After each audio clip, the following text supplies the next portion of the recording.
How's it going, everybody? This is Lee. I'm your host today, and you are watching the Tall Tesla Guy. So what we're doing today is we are taking the dog on a trip to PetSmart. He's going to get some grooming done. He needs to get a bath because he stinks, and then it's the first opportunity for him to go in the car. So, say hi, Ben. Are you ready to go to PetSmart to get groomed and cleaned?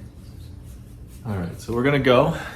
So what I did is So we're gonna go, and what I did is I put in our dog mat. I threw in a video, I'll throw a link at the top, but just kind of the top accessories that you need, and one of them is a dog protector.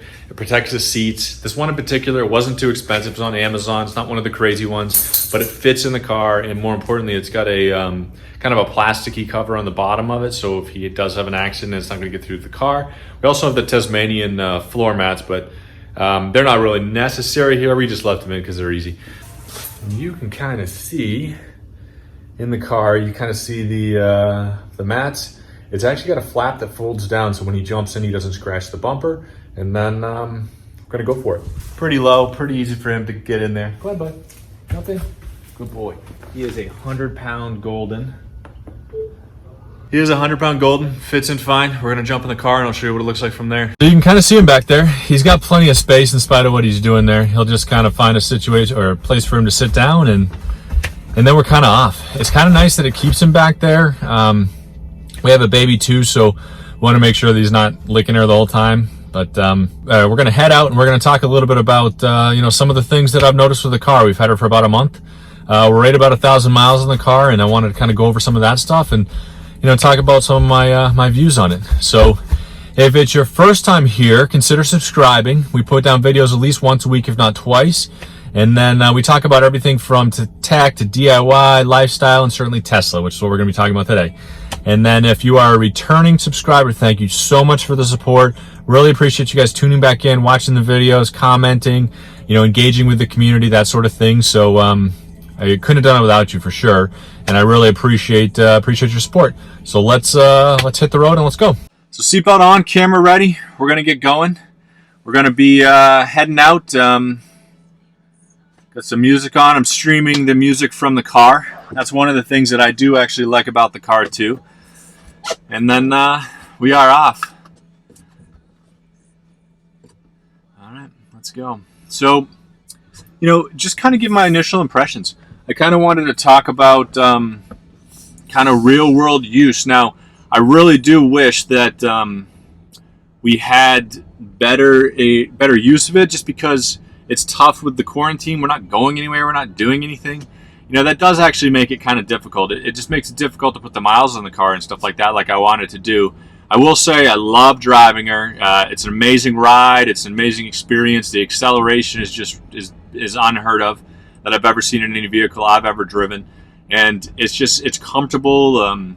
It heats up super quick. Those are some of the things that I just love about it. And I will say it's easy for people to kind of jump on the negative. Yeah, sure, stuff does happen out there. I mean, crazy stuff, roofs flying off, doors shattering in the garage, stuff like that. And obviously we're keeping an eye out for that kind of thing. And I know that kind of stuff can happen, or did happen, I guess.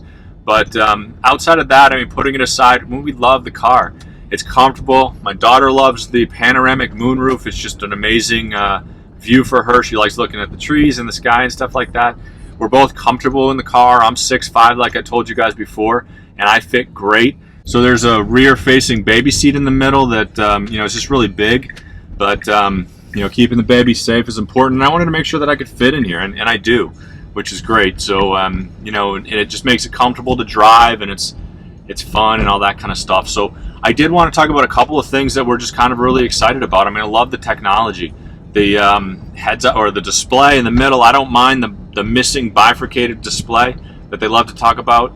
I grew up with that too. There's nothing in front of me at all, just kind of dashboard, as you know, but it doesn't bother me. It took me all of maybe 10 minutes of driving to figure out that the speedometer, speedometer anyway, is right to my right, and I see it in the corner of my eye, my peripheral vision, every time I look over there. So I never have an issue with that.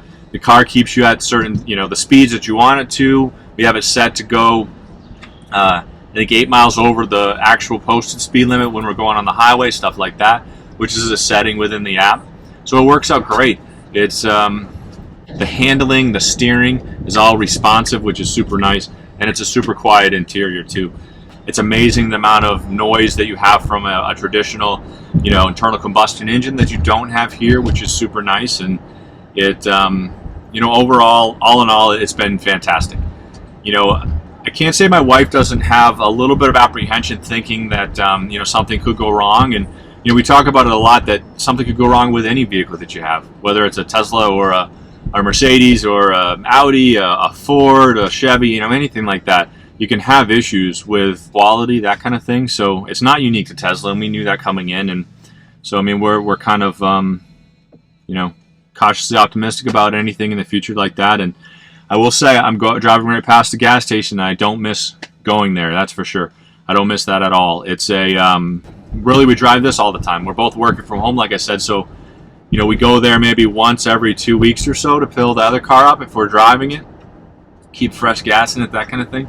But for the most part, it is not something that I miss. We got our first electric bill, so we got an opportunity to see what the increase was going to be in charging the car at home. We have a 240 outlet that I ran to the garage that you can kind of see, and I'll throw a link up to that video as well. But for the most part, we do try to charge every time we're in the garage. Why not?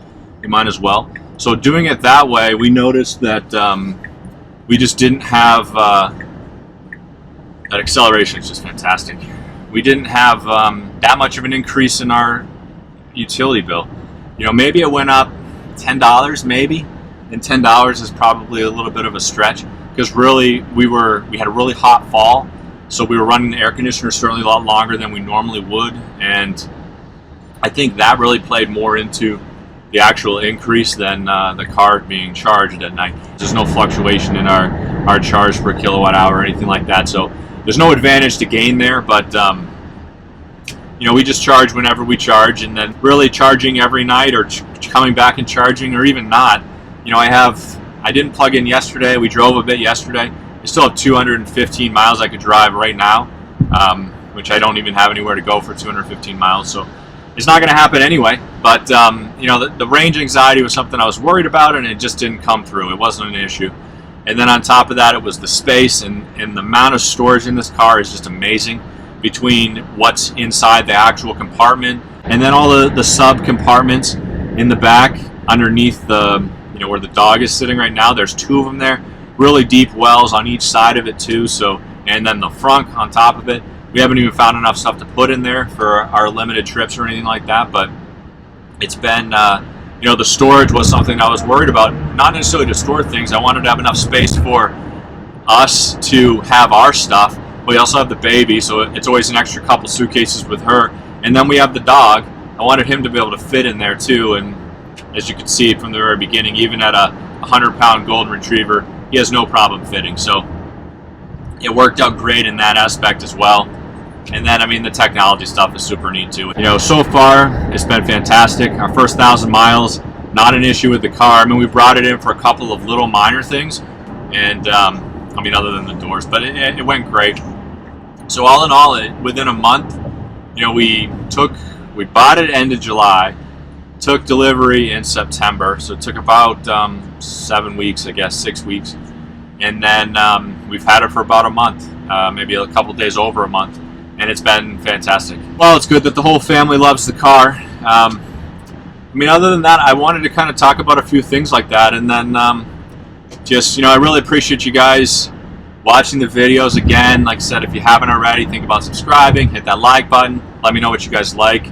I'll make more and more videos like that. And then, stay tuned for more to come. We got a 7-seater video coming about. We got some curb rash we're going to fix. The sky's the limit. It's going to go crazy.